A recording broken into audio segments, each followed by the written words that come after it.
Hi, my name is Haein Park, and I'm an associate professor of English here at Biola University. And it is my great pleasure to welcome you to a book reading and launch of Jane Austen and the Arts, a recent publication edited by Dr. Natasha Duquette and Elizabeth Lancost.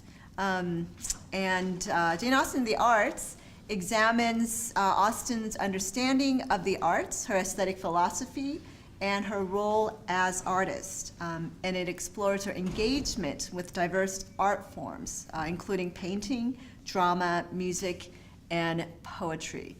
In tonight's program, we have three presenters who will be reading from the book, and I would like to introduce each speaker. And our first reader will be Jessica Brown. Jessica has taught at Boston College and now teaches at Biola University. She has an MA in English from Boston College and an MFA in creative writing from Seattle Pacific University. Currently, she's working on Exuberance and Restraint, a series of vignettes inspired by the elegance of Austen's moral aesthetics. She'll be reading from the chapter, So Much Novelty and Beauty, Spacious Reception Through an Aesthetic of Restraint in Persuasion. So let's welcome Jessica. Thank you so much, Haein. And also, I did want to start by saying a thank you to Natasha for inviting me to be a part of such a beautiful book. And it's not a coincidence, for those of you who know Dr. Duquette, that she shares some of the best qualities of Jane Austen heroines. So much novelty and beauty, persuasion and the spacious aesthetic of restraint. With her last completed novel, Persuasion, Jane Austen created a heroine unlike her others. Anne Elliot is older, quieter, and more somber, reflective, and introspective than Austen's protagonists usually are. This uniqueness further presents itself in a sophisticated aesthetic sensibility arising from the weight of wisdom, earned through time, mistakes, and sorrow. Through Persuasion's protagonist, Austen posits an aesthetic of restraint that yields a life-giving, elegant spaciousness through which to receive beauty and interact with others.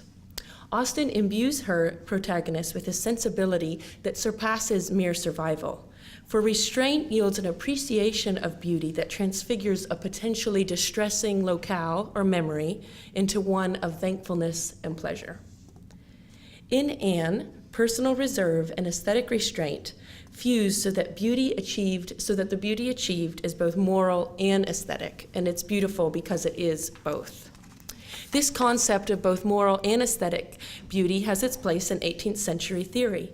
Anne Elliot's lived practice of aesthetic ordering corresponds with the aesthetic of philosopher Francis Hutcheson, who drew parallels between natural beauty and the beauty of character.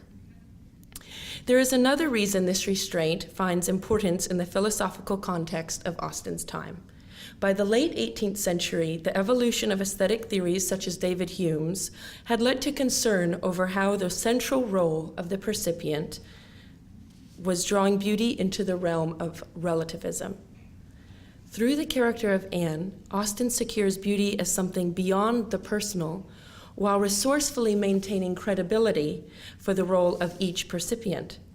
Austen's slight variation on Hutcheson's theory creates an empowering practice of aesthetic sensibility, which becomes all the more important as this aesthetic informs a female character living in the constraints of early 19th century society. You guys can come in. Take a seat.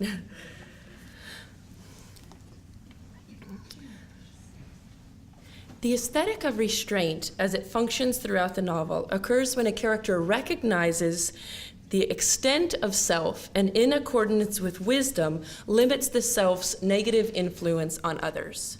Restraint is not only a negating practice, though, it also creates space for understanding, which will enable the person to act effectively.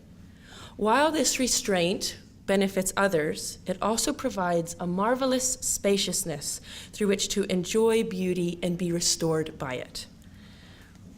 Toward the final third of Persuasion, when Anne Elliot expresses to Frederick Wentworth, her love interest, her longing to revisit the seaside town of Lyme, Wentworth responds with disbelief.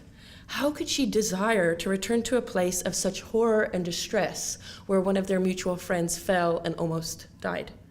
Anne's answer to Wentworth reveals a richly balanced perception of beauty. The last few hours were certainly very painful, she says, but when the pain is over, the remembrance of it often becomes a pleasure. One does not love a place the less for having suffered in it, unless it has been all suffering, nothing but suffering, which was by no means the case at Lyme. We were only in anxiety and distress during the last 2 hours, and previously there had been a great deal of enjoyment. So much novelty and beauty. I have traveled so little that every fresh place would be interesting to me, but there is real beauty at Lyme.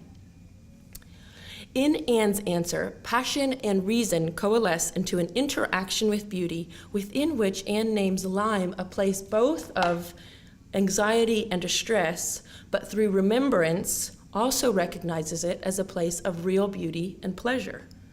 How does Anne come to possess this mature aesthetic sensibility?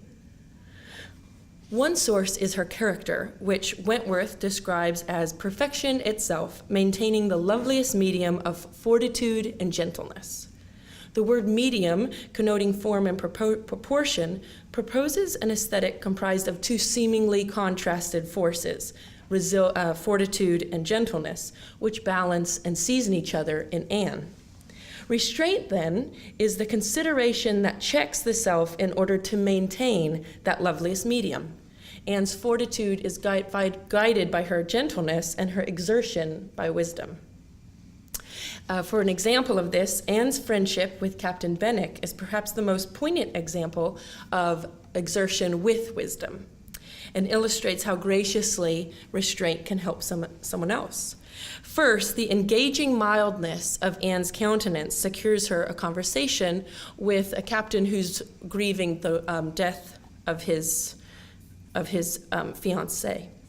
This rare combination of engaging mildness, so it was like reaching out through engagement, but mild, it wasn't too much for Benwick to take on, again embodies restraint's aesthetic balance. Her instruction also promote restraint, for Anne encourages Benwick to forego the self-indulgence in poetry because his strong feelings were the very feelings which ought to taste poetry but sparingly. And sparingly is the paradox of the aesthetic of restraint. It is not the absence of feeling, but the recognition that emotional exploration of bereavement is most effective in small doses. Anne does not offer advice that belittles or minimizes Benwick's low spirits. Her suggestions for reading memoirs and religious prose are intended to help him rise above his misery. Because of the gentleness of her manners, Austen writes, Anne was well repaid for the first trouble of exertion. And thus, Austen gives us a valid and helpful way to exert persuasion over another, with the self-restraint of attention, gentleness, listening, and thoughtfulness.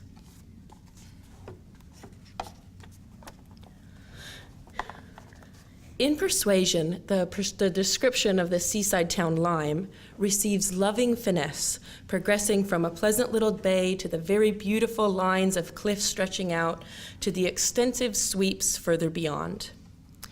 Being at Lyme, which comes about halfway through the novel, revitalizes Anne, and critic Jocelyn Harris writes that a distinctly romantic and emancipatory aura infuses her paean in the picturesque beauties of Lyme and Anne's restoration to loveliness. But how does Anne's interaction with this beautiful seaside town bring restoration?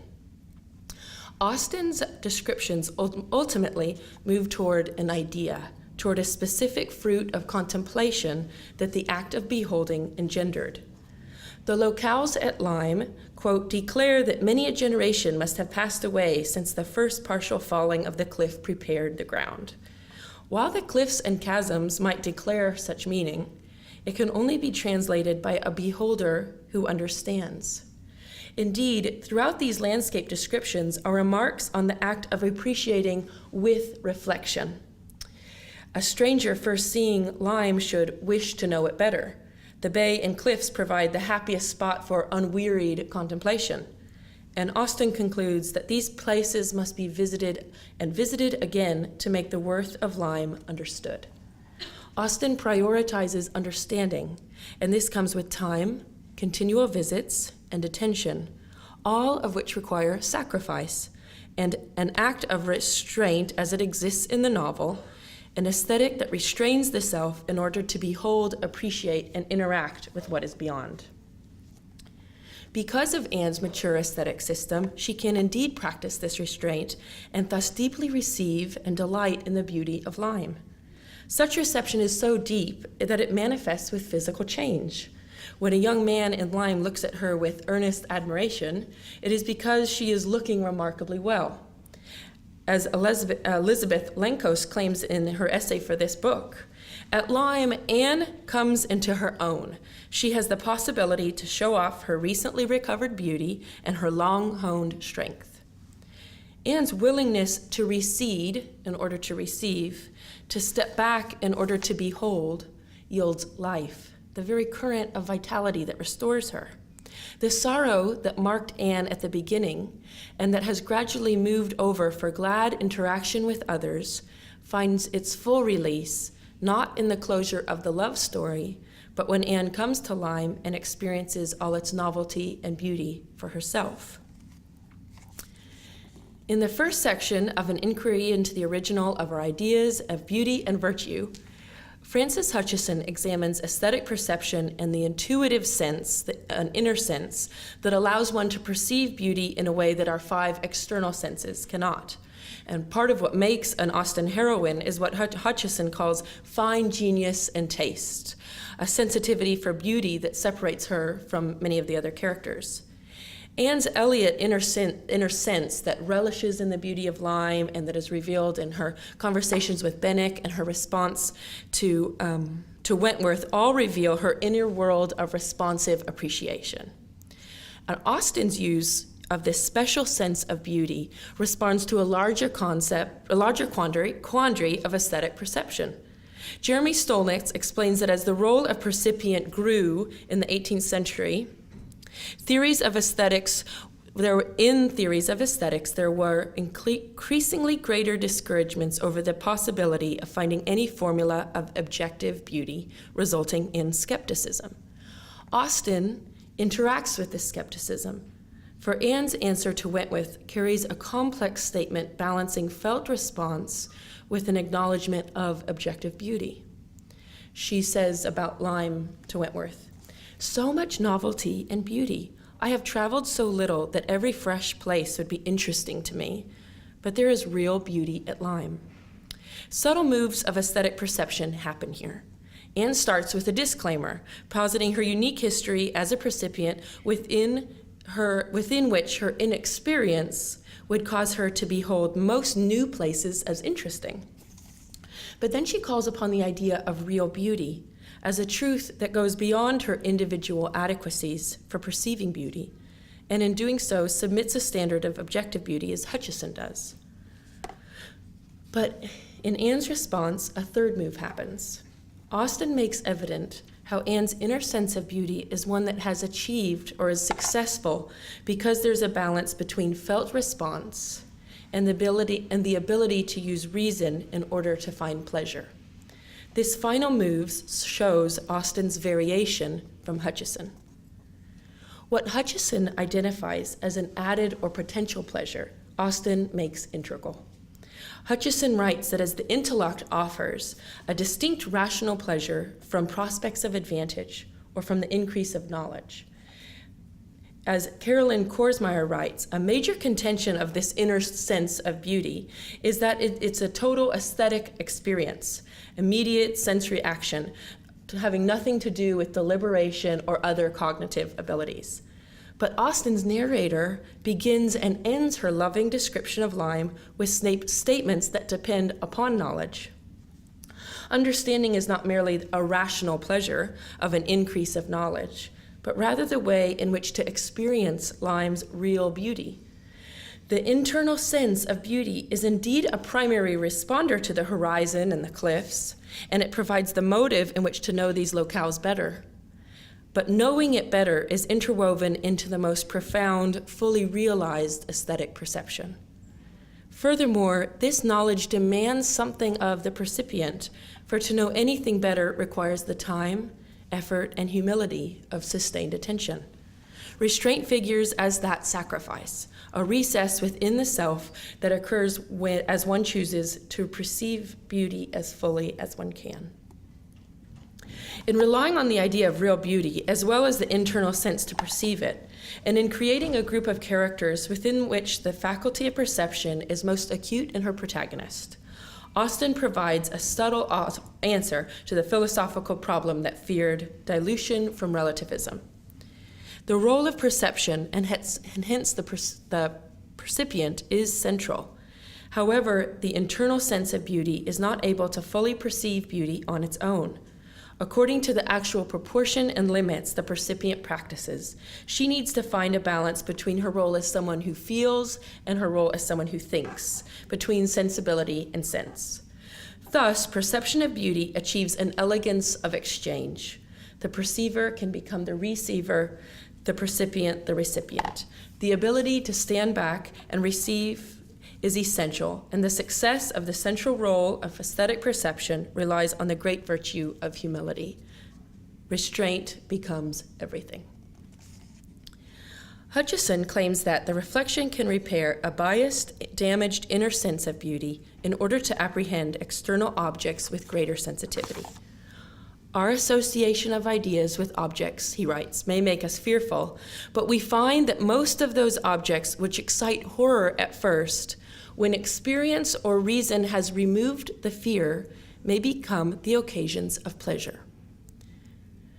Through reflection, the percipient has the ability to remove the fear and realize versus annihilate or abridge the vision into pleasure.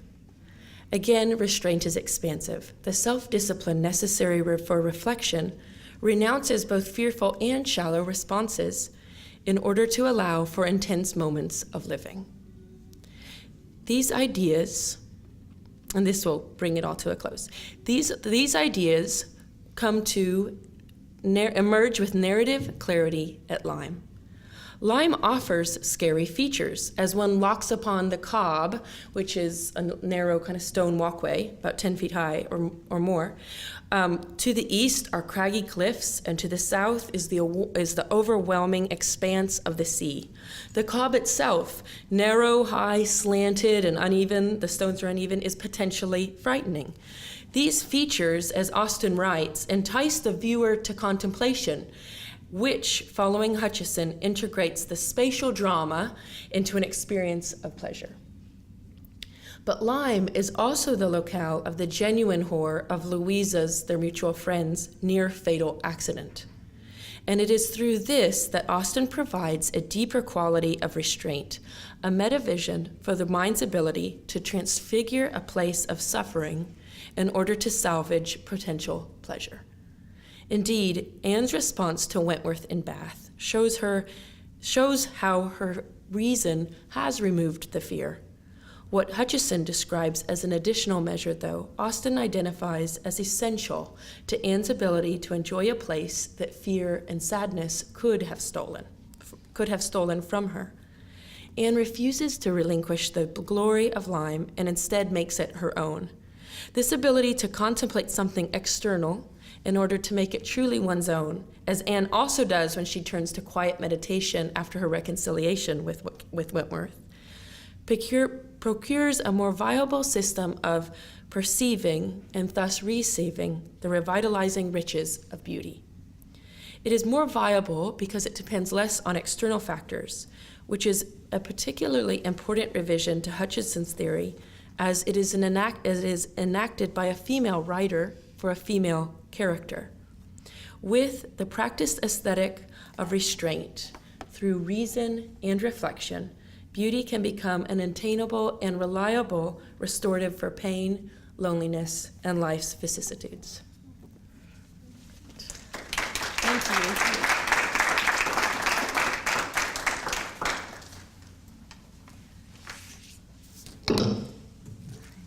Our second second readers will be Frederick Duquette and Natasha Duquette. They'll be coming up together and reading from a chapter that they co-wrote.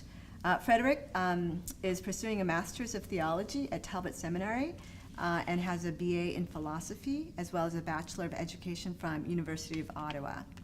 He's interested in the Bildungsroman as an alternative to the reliance on sociology found in his spiritual formation programs in seminary. Dr. Natasha Duquette received her MA from the University of Toronto and her PhD from Queen's University and is now an associate professor at Biola University and chair of the English department here. She has edited 2 collections, Sublimer Aspects, Interfaces Between Literature, Aesthetics, and Theology with Cambridge Scholars in 2007, and Jane Austen and the Arts, Elegance, Propriety, and Harmony from Lehigh University Press that came out in 2013. Her monograph, Veiled Intent, Women's Aesthetic Approach to Biblical Hermeneutics, is forthcoming with Pickwick. She, as I mentioned, she'll be reading a chapter she co-wrote with Frederick, and the title of the chapter is Delicacy of Taste Redeemed, The Aesthetic Judgments of Austen's Clergyman Heroes. Let's welcome both of them.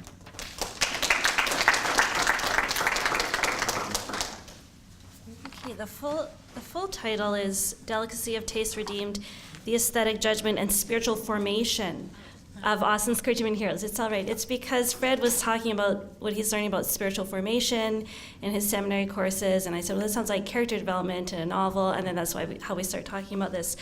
Okay, so I just want to say some thanks. I want to thank Biola University for 2 research grants that helped me to work on this project. I would also like to thank the Taunton House Library in Hampshire, which was the home of Jane Austen's brother and now is a library of early women's literature.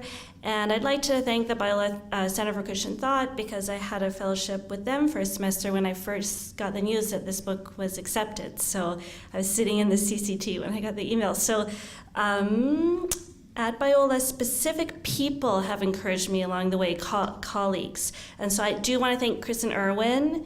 Also, Doug Huffman has been very encouraging to me, Erin Kleiss, Judith Rood, and Nancy Ewan, among many others, and my teaching assistant / research assistant, Sarah Brio, extraordinaire, and Cambria Hayashino also, and Elaine Phillips. So I couldn't have done it without their help with the copy editing stage of the project, and Macy Mogateri, my student in my Jane Austen class, who pointed a passage out to me in Mansfield Park, which I would not have thought of including in the chapter if she hadn't pointed it out in class. So lots of people to thank. I'm just going to read you a quick quote because I do also want to thank God for sustaining me through the 4 years that I worked on this project. So in his book, Educating for Shalom, Nicholas Wolterstorff invites us into, quote, that company of reflective, committed, perplexed, fallible, worshiping men and women who are struggling to think with Christian minds, feel with Christian hearts, and work with Christian hands. And then he quotes Psalm 90:17, let the favor of the Lord our God be upon us and prosper for us the work of our hands. O prosper the work of our hands. So I'm thankful to God for prospering the work of our hands in this project. Now I'll invite, and I'm thankful to my husband, Fred Duquette, and also my co-editor, Elizabeth Lankos, who lives in Chicago, so she couldn't be here tonight. So come on up, Fred. You're reading first, but that's all right. Yeah, oh, it's nice to stand together since we wrote this together. So yeah, ours is not reading from the book, but scripted since we co-wrote the chapter. So Delicacy of Taste Redeemed, the Aesthetic Judgment and Spiritual Formation of Austen's Clergyman Heroes. Jane Austen is often perceived as an anti-clerical satirist due to her infamously comic but minor characters, Mr. Collins and Mr. Elton. The pedantic pomposity of Collins and Elton renders them ridiculous to the reader and unacceptable to Austen's heroines Elizabeth Bennet and Emma Woodhouse, who reject them outright. But Austen does not herself dismiss the appeal of marrying a clergyman 3 out of her 6 major novels end with the heroine united to a clergyman hero. Catherine Morland warmly accepts the witty Henry Tilney. Eleanor Dashwood weeps with joy at the proposal of the repentant Edward Ferrars, and Fanny Price joins the awakened Edmund Bertram with quiet passion. By the conclusion of Northanger Abbey, Sense, Sensibility, and Mansfield Park, the heroines are each overcome by their love for a clergyman. Austen's clergyman heroes are different from Collins and Elton, whose rigid, smug, and judgmental ways do recall the sadistic Reverend Thwackum of Tom Jones by Henry Fielding. On the other hand, the amiable Henry Tilney, Edward Ferrars, and Edmund Bertram, with their flexibility, adaptability, acknowledged fallibility, are more akin to the benevolent, Oxford-affiliated Dr. Reverend Charles Primrose of Oliver Goldsmith's The Vicar of Wakefield, a comic novel read by the gentleman farmer Robert Martin in Austen's Emma. Reverend Primrose is a loving father who quickly gains the reader's sympathy but falls into a series of mishaps, partly due to his vanity, towards which Goldsmith directs playful Horatian satire. A kind, though deeply imperfect man, Reverend Primrose matures and gains understanding through errors in judgment that verge on tragic outcomes but ultimately lead to forgiveness and peaceable relations. Through each of her clergyman heroes, Austen shows that an Oxford education in aesthetic as well as theological judgment will not prompt spiritual formation on its own. It is through errors in practical judgment that her clergyman heroes experience a degree of emotional pain, discover humility, and then mature spiritually. Austen's focus on knowledge gained through experience supports the ideas of 17th century philosopher John Locke to a degree. However, Locke emphasized empirical knowledge gleaned through physical sensation and external observation, and as an early 19th century novelist, Austen adds internal, spiritual shifts towards contrition after recognition of personal folly or blindness. C.S. Lewis posits this humbling yet freeing dynamic as a movement towards true judgment of self and world, experienced by Catherine Morland, Marianne Dashwood, Elizabeth Bennet, Emma Woodhouse, General Tilney, and Sir Thomas Bertram, and we will argue that this dynamic is also present in the clergyman heroes, though at times in more subtle forms. Austen's clergymen in training move past the assured hubris of aesthetic, intellectual, and emotional certainties towards a greater openness to the possibility of learning from others' perspectives, including the heroines, which leads to their fuller perception of reality. This process has a positive effect on the clergyman heroes' ability to take ethical action in the world and hence fulfill their calling to both individual and social virtue in marriage as well as in the community at large.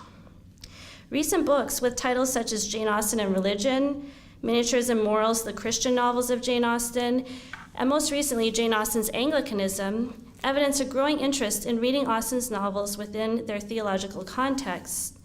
We know from her brother that Jane Austen was very fond of the Bishop Thomas Sherlock's sermons, and Sherlock draws heavily on the diction of 18th century aesthetic discourse while discussing the ineffability of Christian salvation.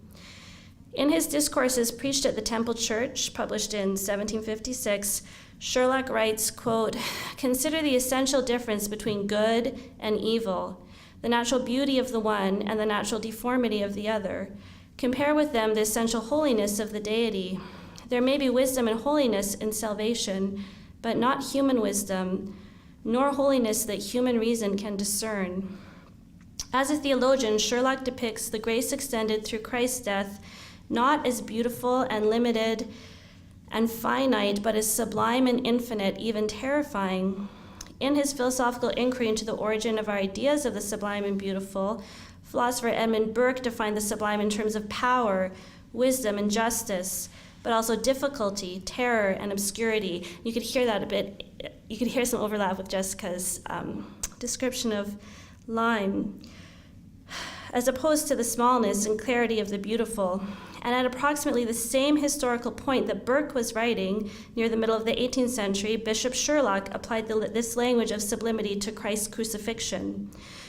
For Sherlock, the paradoxical justice of God's grace in response to sin presents, quote, "a difficulty above the reach and comprehension of human wisdom." This statement parallels the definition of the sublime presented by a female contemporary of Jane Austen, Marianne Schimmelpenninck, who in her theory on the classification of beauty and deformity argued, quote, "The sublime, as the term implies, consists in what is above us and that which the mind cannot grasp." Schimmelpenninck echoes a woman writer who Austen definitely read, the Gothic novelist Anne Radcliffe.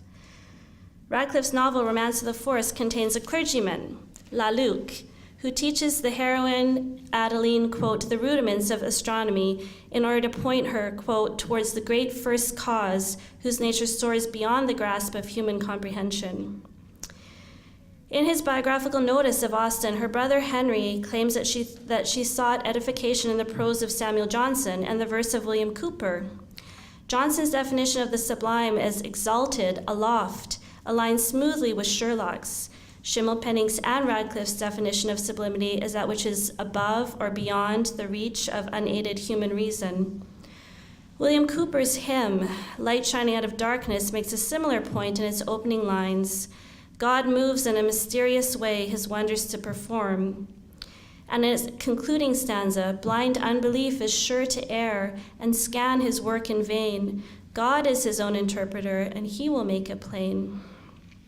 Cowper continued to write verse evocative of sublimity, using such imagery to political ends as he became ethically engaged with the anti-slavery movement, which is contemporary with Austen. In The Task, a poem quoted from memory by Jane Austen's heroine Fanny Price in Mansfield Park, Cowper responds to British involvement in the slave trade, writing, I'm going to read a long quotation from Cowper here. "Oh, for a lodge in some vast wilderness, some boundless contiguity of shade, where rumor of oppression and deceit, of unsuccessful or successful war, might never reach me more. My ear is pained, my soul is sick with every day's report of wrong and outrage with which the earth is filled, worse than all and most to be deplored, as human nature's broadest, foulest blot, chains him and tasks him and exacts his sweat with stripes that mercy with a bleeding heart weeps when she sees inflicted on a beast. I had much rather be the slave and wear the bonds than fasten them on him." Close quote. Like Sherlock, who associated evil with deformity, Cowper metaphorically depicts the cruelties of slavery as a broad blot or an ugly sore on the body politic of Britain. Women writers of the late 18th and early 19th centuries, including Austen, were also tying ethical distinctions to their aesthetic categories. In her theory, Marianne Schimmelpenninck contrasts her four categories of beauty, the terrible sublime, the contemplative sublime, the sentimental, and the sprightly, with four corresponding categories of deformity, the horrible, the vapid, the porcine, and the flippant.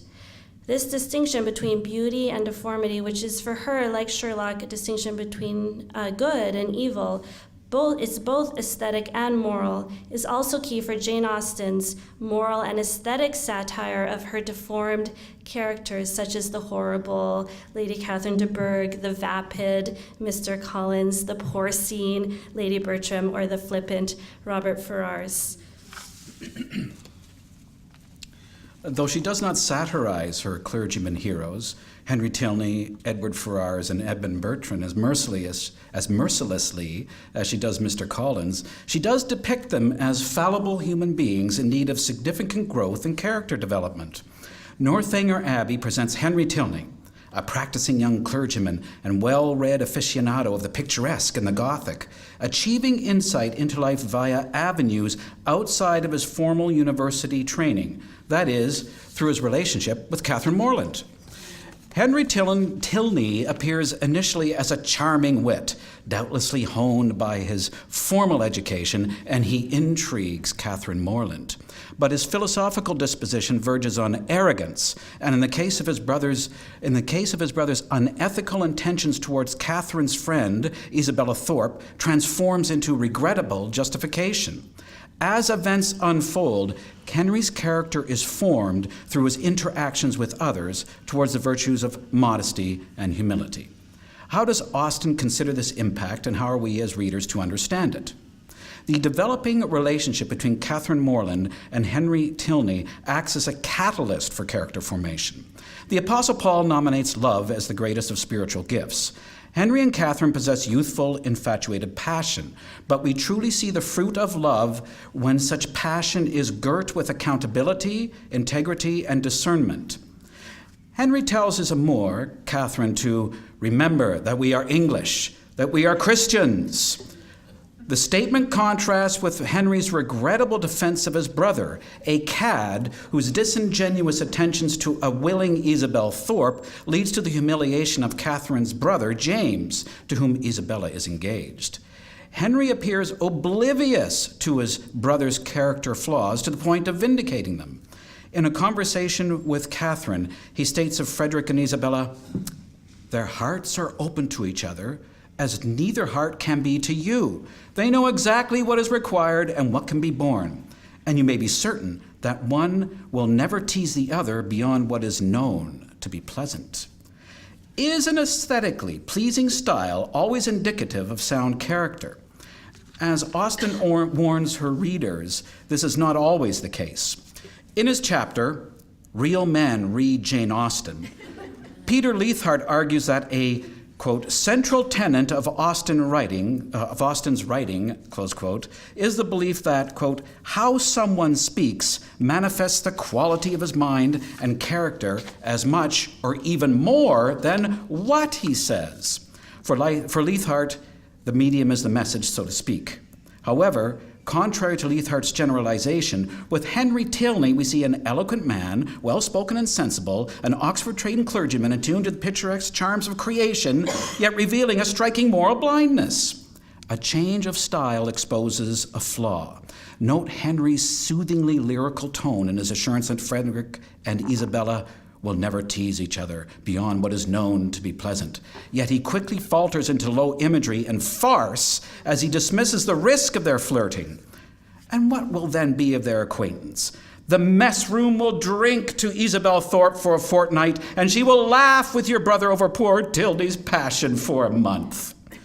As we see through this quotation from Henry Tilney, Leithart's observation about Austen, character, and style require refinement regarding the issue of character formation. Henry's diction is used by Austen to foreshadow, with dramatic irony, a conflict in moral character. The reader is hardly convinced of Henry's assurances. It's not as if his tasteless predictions regarding Frederick and Isabella portend a harmless consequence. Consider Austen's contrasting styles in treating light raillery or teasing versus depicting the serious consequences of an apparently innocent flirtation. Henry's optimistic forecast that all will end well in alehouse cheers and in the laughter of the betrothed at the expense of the unrequited is hardly what is known to be pleasant, never mind what is English or Christian. The idea that an aesthetically pleasing, witty style reveals sound character appears to falter on the question of Henry's lack of discernment regarding his brother. Leithart's observation about style and character quality is essentially correct, but Austen is after bigger game, social commentary and moral character development. Style mirroring character is a means to an end. With what persuasive ends do such means justify? In Jane Austen's Discourse with a New Rhetoric, Lynn Rigberg places Austen's stylistic influence in the category of New Rhetoric, referring to the Scottish Enlightenment, including writers such as Adam Smith and David Hume. Rigberg observes, quote, New Rhetoric presented rhetoric as the engine of understanding. It presented the education of aesthetic taste as effective, by association, towards educating moral taste and moral agency. She aligns Austen most closely with the rhetorical agenda formulated by George Campbell and Hugh Blair, arguing, quote, the Scottish Reverend Campbell very likely was philosophically and theosophically more palatable to the Austens than was Hume. Austen's novel reflect the Christian rationalism in Campbell's approach as much as the empirical character of a system of moral evidence. Close quote. This shift to a Christian rationalism is evidenced in Henry's analysis of Catherine's observations on the flirtations of Isabella and Frederick. Catherine objects, quote, but what can your brother mean? He knows of her engagement. What can he mean by his behavior? To which Henry responds, to be guided by second-hand conjecture is pitiful. The premises are before you. My brother is lively and perhaps sometimes a thoughtless young man. He has had about a week's acquaintance with your friend and has known of her engagement almost as long as he has known her. Henry's argument is that one cannot judge motivation beyond what is evidenced in observable behavior. Yet it is a very evident flirtation to which Catherine objects. To Henry's credit, his argument raises a vital question as to whether Isabella's love for James is true. But Henry does not pursue that line of reasoning, but rather diverges into cavalier speculation that betrothal can endure flirtatious infatuations. Henry misses a vital premise: the obligation entailed by betrothal in light of a Christian rationalism that positions marriage and engagement as serious commitments. What remains a mystery in Austen is the source of Catherine's instinctual response to the flirtation. It is not derived from moral training or didactic rhetorical strategy. Austen therefore offers a limitation on the efficacy of Enlightenment new rhetoric in terms of character formation. Change comes through conflict and realization, not the civilizing force of education in rhetorical elocution. So Austen next takes us into the heart of Northanger Abbey and the Tilney family dynamic. Catherine's invitation to Northanger Abbey is based on General Tilney's matchmaking, motives which blend the Philistine pragmatism of the fortune hunter with the pharisaical disposition of the pitiless tyrant when he throws Catherine out of Northanger Abbey upon discovering she's not a wealthy heiress. This reduction of human life to social expediency is worthy of a Gothic villain. The Tilney children each react to their father's tyranny. Frederick in his cavalier treatment of women, Henry in his justification of family behavior, and Eleanor in her pained respect for her father. The Abbey itself is not the Gothic setting imagined by Catherine. It is the Tilney family relationships that contain Gothic metonyms. Henry is not quite so formidable that he does not have something to learn from Catherine, to whom he eventually offers his hand, prompted by indignation against her unjust treatment by his father. Henry is so convicted by his love for Catherine that he now stands up to his father, who, quote, could not intimidate Henry, who was sustained in his purpose by a conviction of its justice. He felt himself bound as much in honor as in affection to Miss Morland, and believing that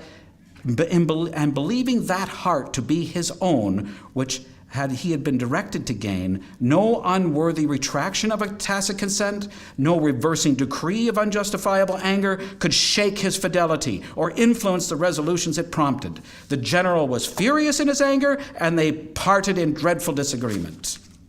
Note, Henry is sustained in his purpose by a conviction of justice, a powerfully sublime ally. His ethical voice utterly demolishes his father's pretensions and suggests that to be English and Christian are more than what are generally understood to be true. When Henry comes to Fullerton to ask for Catherine's hand, he is a humbled man, stripped of all familial and intellectual pride, as well as any pretense to wit. He shows, quote, the embarrassment of real sensibility in his rush to apologize for his father's cruelty, over which he now blushes with shame. His sincere feelings of humiliation over his father's abrupt expulsion of Catherine from Northanger Abbey alters Henry's earlier condescending and teasing attitudes towards her, which partially explains the narrator's statement that, quote, parental tyranny, close quote, can improve young lovers' intimacy and, quote, knowledge of each other. I'll have a seat. In her later work, Austen continues to depict the aesthetic, ethical, and spiritual discernments of a clergyman hero through her character Edmund Bertram in Mansfield Park. She again reveals the potential for errors in judgment to be made by a man with a thorough theological education.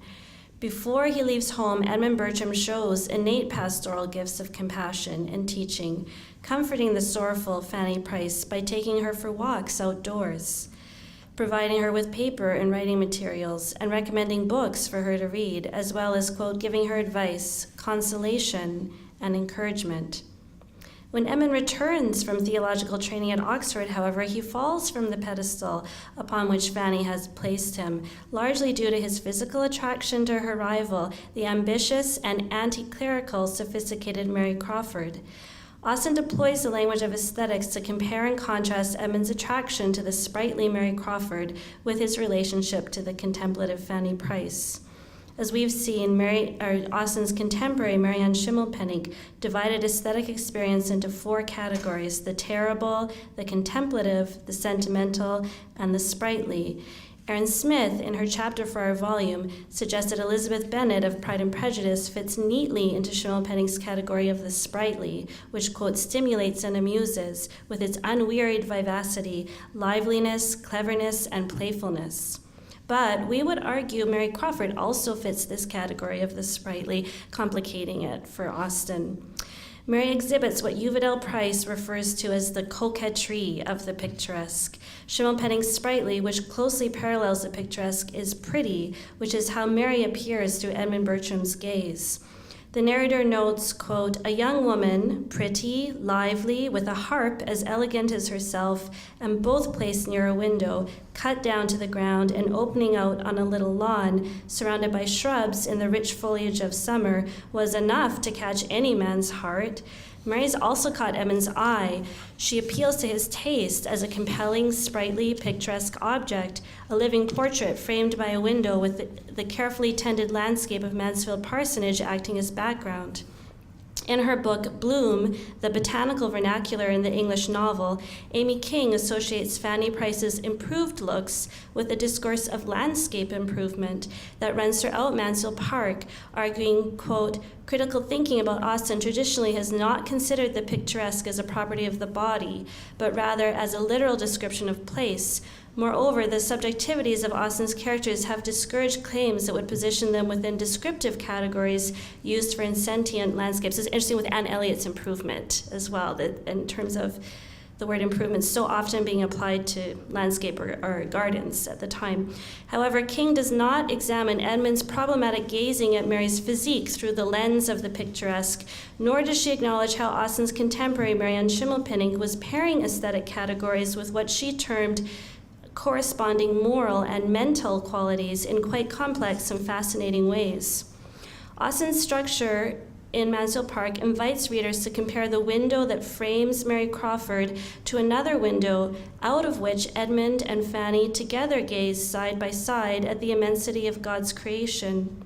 During an evening gathering where Mary engages in more spirited anti-clerical satire, Fanny vehemently defends the edifying effects of sermons, and Edmund replies, I think the man who could often quarrel with Fanny must be beyond the reach of any sermons, which causes Fanny to turn into the window, look out at the starry night, and above the, quote, deep shade of the woods, and give a sermon of her own. She eulogizes, quote, when I look out on such a night as this, I feel as if there could be neither wickedness nor sorrow in the world, and there would certainly be less of both if the sublimity of nature were more attended to and people were carried more out of themselves by contemplating such a scene.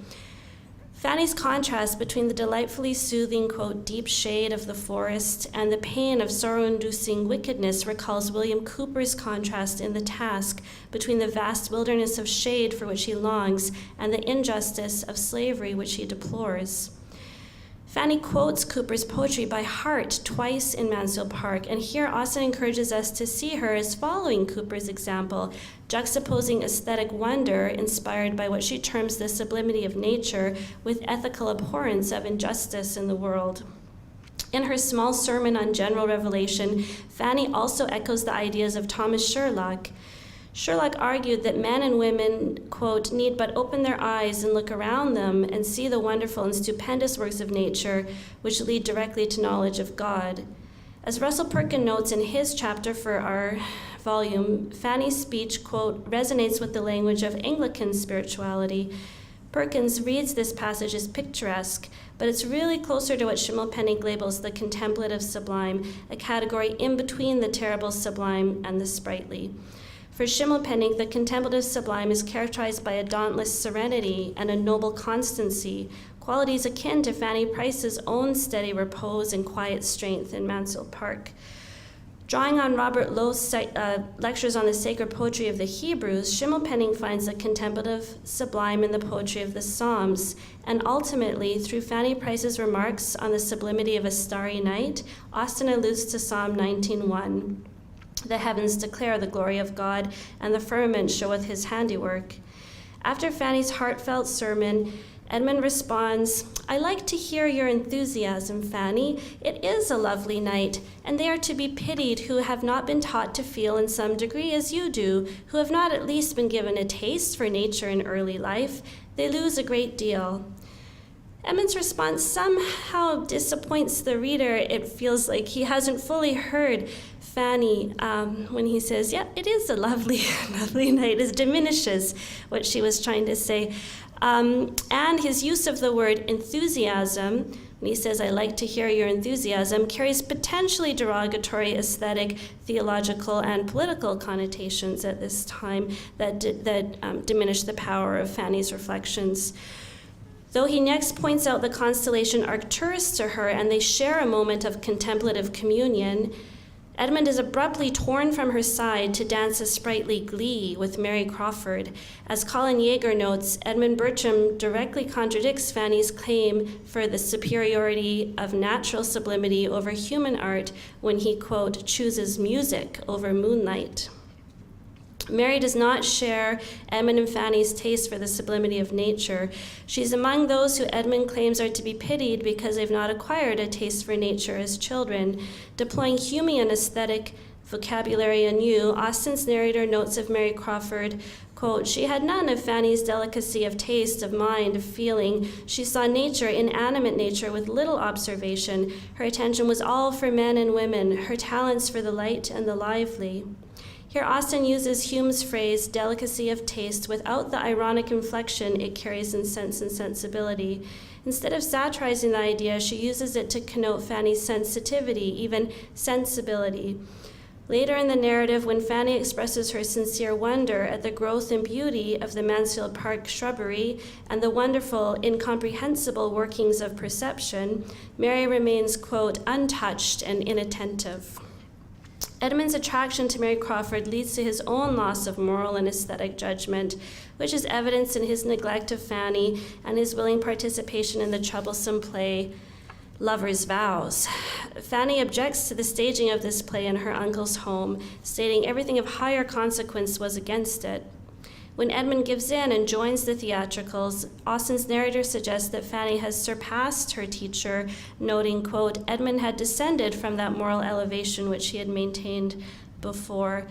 In an interesting role reversal, Fanny seeks to act as Edmund's mentor after he's come back from Oxford. His guide in discerning both the true character of Mary Crawford and the potential danger of Lover's Vows. Fanny continues to correct Edmund after her uncle Sir Thomas Bertram has returned from the West Indies. Edmund tells Fanny that she should speak up more often in the presence of her uncle, and Fanny retorts, did you not hear me ask him about the slave trade last night? For the habitually silent Fanny to ask Edmund, did you not hear me, implies her questioning of her uncle was of great importance and that she's frustrated with Edmund's inability to listen to her and to seriously consider her perspective. In her book, Jane Austen in the Context of Abolitionism, Gabrielle White reads Fanny's question as an anti-slavery move on Austen's part, arguing that literal slavery is Austen's most solemn concern in this novel. Fanny's desire to know the truth about the slave trade gives political weight to Jane Narden's observation that for Austen, quote, true propriety can only spring from some sort of sincere moral commitment to self and others in society. Though Austen does not make a polemical declaration against slavery in Mansfield Park, Fanny is brave to question a slave owner who holds what the narrator terms absolute power over her, and she continues as the novel's index of propriety, even as Edmund falters. Ironically, at one point in the narrative, the foppish Henry Crawford has enough of what Austen calls, quote, moral taste to appreciate Fanny's loving character when Edmund does not. However, Henry Crawford's general superficiality is made very manifest when he discusses the aesthetics of performative sermon delivery with Edmund. After an impressive reading of Shakespeare's Henry VIII for a small audience of Edmund, Lady Bertram, and Fanny, Henry Crawford admires the beauties of the Anglican liturgy, and then he goes on to remark, quote, "There is something in the eloquence of the pulpit when it is really eloquence, which is entitled to the highest praise and honor. The preacher who can touch and affect such a heterogeneous mass of hearers on subjects limited and long worn threadbare in all common hands, who can say anything new or striking, anything that rouses the attention without offending the taste or wearing out the feelings of his hearers, is a man whom one could not, in his public capacity, honor enough. I should like to be such a man." Crawford's vanity is clear enough in the idea of himself as a star preacher, honored and praised by all. He places aesthetic form and rhetorical eloquence over substantial content or edifying spirituality, and his comments on the glamour of preaching, to quote, "the educated in London, make Edmund laugh and Fanny shake her head."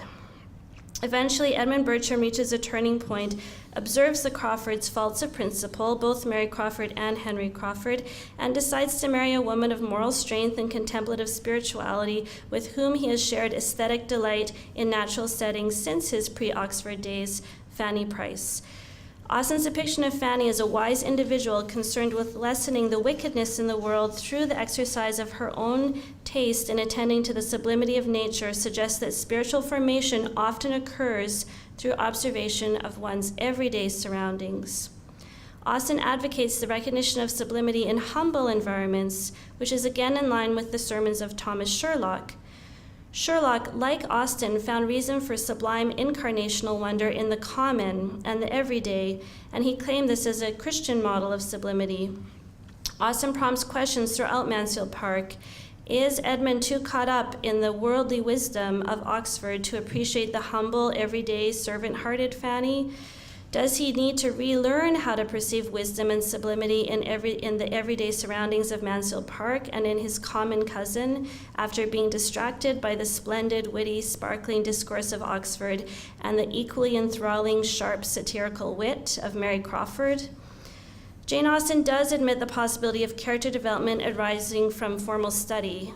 On one level, her own novels function as moral cautionary tales for university students today. And Edmund Bertram reveals the impact of his own student days when he says, quote, "I've not yet left Oxford long enough to forget what chapel prayers are." However, as an early 19th century woman barred from gaining an official Oxford degree, never mind ordination in the Church of England, Austen places her strongest emphasis on character growth within the dynamics of familial relationships, on experiential knowledge that arises out of gracious release from the consequences of past errors, and on ethical extension outwards towards God, neighbor, and what she termed the orphan and the widow, all captives and prisoners, in her own recorded prayers. As in her novels, Austen expresses an aesthetically inflected social consciousness in harmony with true taste, which attends to the sublimity of everyday surroundings and relationships. Let's see.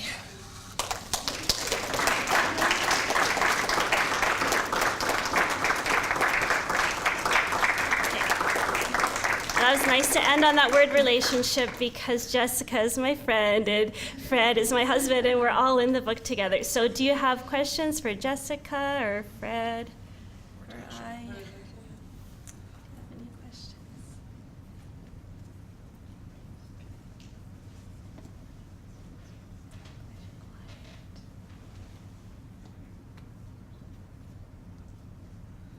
I was agreeing. I was editing your chapter, and then as you read it, I was like, good, that's good. So I heard you agree. So we're kind of all in agreement with each other. It's hard for us to ask each other questions. Yeah, I was going to ask Jessica a question. I was struck by the character's relationship to plays, because you were arguing that there has to be kind of a humility and receptivity to the beauty, external beauty, but it seems like it's almost a dialectical relationship between the place and what's going on internally. So I don't know if you wanted to expand that, but I was just kind of struck by what you were describing about the character's relationship to place. To place. I think at the very last bit of this chapter, I look at the movie, a beautiful movie, Persuasion, and I think the director brings it to life so well, because all the other, it's with the music is very cheerful and happy and everyone's talking and laughing, and then as the piano kind of softens, the camera looks at Anne and she just has her face to the sun and just really at this kind of contemplative sublime. It's kind of like she's the one who just is the most surrendering to it. And I think that is what happens in the novel, is that there is this surrender to it and that's why she gets the most from it. So, yeah. Okay, I do have a question for you too, Jessica, about the word understanding. So you were using the word understanding a lot in your paper, and once I heard understanding explained is to stand under. So like, how is humility connected to understanding and persuasion? I think it's interesting. I didn't get to read this part, but throughout the first bit of the novel, when we see Anne interacting with all her family, they are the ones, they're always turning to her for advice. So, and the reason I think they do that is because she listens, not because she gives advice. And they say, please tell them to do this, and please tell him to do that, and please tell her to do that. And she keeps quiet. She doesn't do any of that, but she listens. And I think that's why, I think that's what understanding is all about. She's under kind of like standing up to them, she's underneath that. And in that way, it's like she's the most knowledgeable in terms of how to respond with sympathy, empathy, kindness. And so I like that idea of understanding with knowledge in terms of, that's also the kind of idea of surrender, of and you want to this say recession. that's where her strength is, in that Yes. listening. Yeah.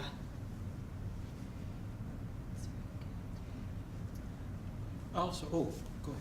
Yeah, I was just going to ask the question of you were talking about how the relationship to nature can sometimes be a moral spark. And you also mentioned how moral courage uses art over nature. And I was wondering if nature can spark virtue. Do we see in Austen art sparking virtue also, or having the potential to do so, or do we see art only kind of leading with the bias in the start? Yeah, I think in Sense and Sensibility, so her question is, does art also spark virtue? And I think in Sense and Sensibility, when Colonel Brandon listens to Marianne Dashwood playing the piano and everybody else is talking, and they're talking about how much they like the music so much that they're not actually listening to this, like displaying their taste but not listening attentively, like Jessica. But Colonel Brandon listens really quietly and attentively, and that is a kind of sparking in virtue. He's sparking in love for Marianne, but a very virtuous love, and we know he's a virtuous man, so he has compassion for Marianne, even in listening to how she's playing, how she's expressing her emotion, maybe her grief over losing her father as she plays the piano, because it's not that long ago that they lost their father. Yeah.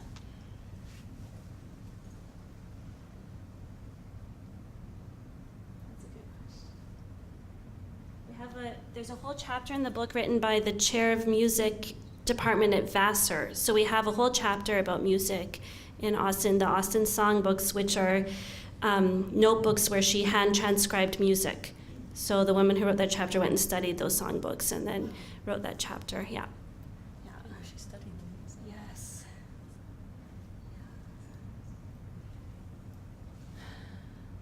Yeah. Any So- other questions from us? For Fred?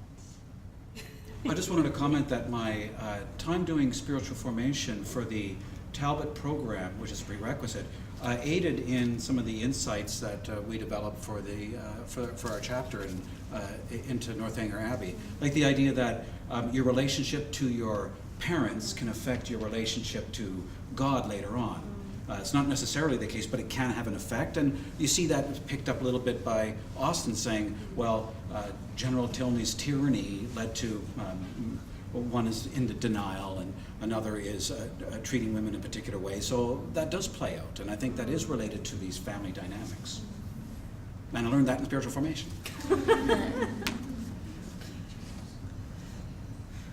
I had a question about spiritual formation and character formation. This idea of them gaining wisdom through fallibility. It's interesting how spiritual formation and ideas about the hidden heart often have us take a door back through our humanness and fallibility. So like in order to, it's kind of like the grace to be more human. And I could see it in these three clergyman heroes. But any thoughts as to how Jane Austen, I mean, this is a pretty kind of silly question, but how did she know so well that movement of spiritual, how do you think she knew so well that movement of spiritual formation? Because it's anti-intuitive, that you have to kind of mess up, like get much more acquainted with your mess ups, your messier side. It is really key for her. And it's Lewis who really writes, he has an essay called A Note on Jane Austen, but it's a really interesting essay, and he writes about this in Elizabeth Bennet, her mistaken perceptions of Darcy, in Marianne Dashwood, her kind of mistakes of propriety with Willoughby, and then in Catherine Morland, her mistaken judgment. But then we're trying to say this is also happening in the Clergyman Heroes, but in a softer, subtler way. I had a paragraph that I couldn't include, but her father was an Anglican clergyman, and so she would have seen like all facets of society by being the daughter of a clergyman, and two of her brothers were trained at Oxford as clergymen, and she had brothers in the Navy. So she was at home, but then she would have her brothers telling her stories, I think, of things.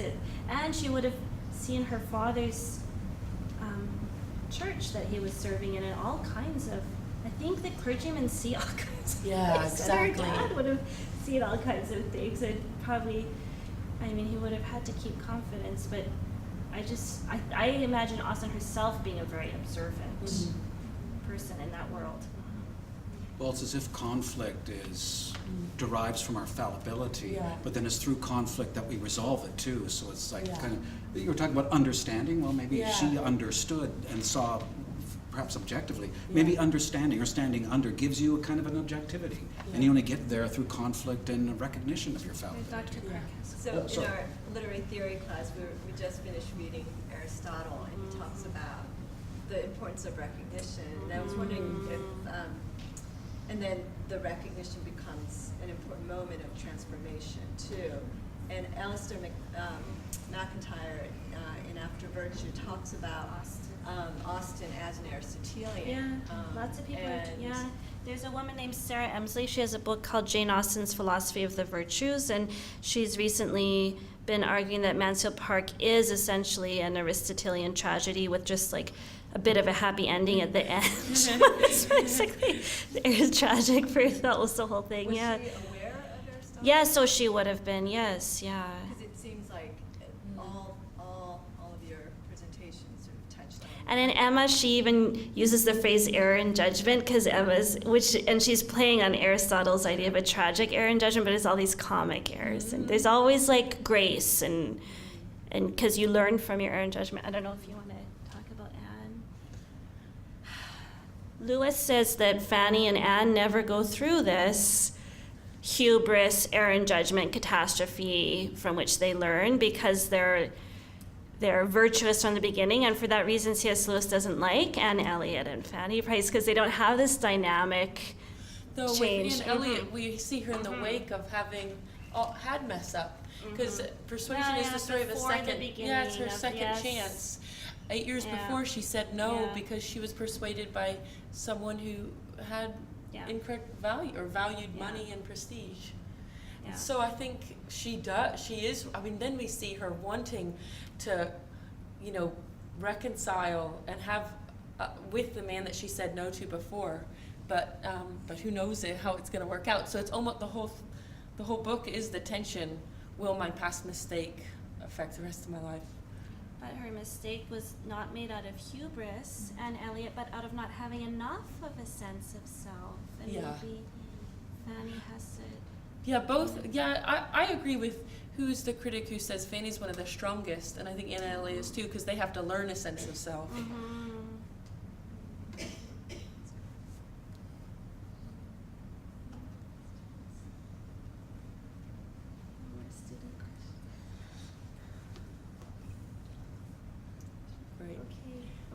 Sarah has a question. This might be a silly question, but